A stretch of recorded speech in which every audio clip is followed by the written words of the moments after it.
মুসলিম কিশোরীকে প্রেমের ফাঁদে ফেলে ধর্ষণ করল হিন্দু যুবক। অবশেষে ২০ দিন পর লক্ষ্মীপুরের রায়পুরে কিশোরীকে ধর্ষণ মামলায় ধর্ষক জয় কুড়িকে গ্রেপ্তার করেছে পুলিশ।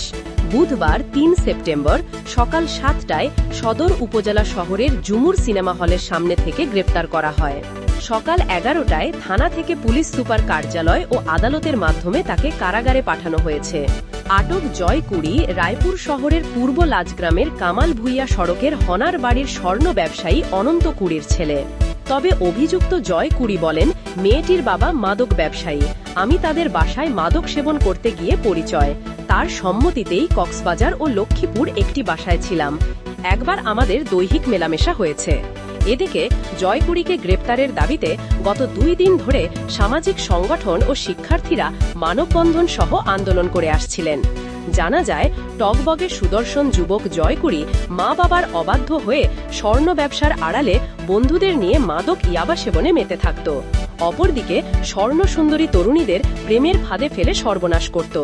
গত ৩ মাস আগে রাতে ইয়াবা ক্রয়ের জন্য ফোন করে লক্ষ্মীপুরের রায়পুরে মৎস্য প্রজনন ও প্রশিক্ষণ কেন্দ্রের পাশে ভাড়াটিয়া মনির হোসেনকে, কিন্তু এই ফোন রিসিভ করে তরুণী মেয়েই।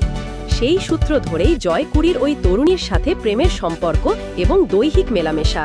এই সূত্র ধরে ১৪ আগস্ট সন্ধ্যায় জয়কুড়ি তরুণীকে তাদের বাসার সামনে থেকে তুলে নিয়ে যায় কক্সবাজার।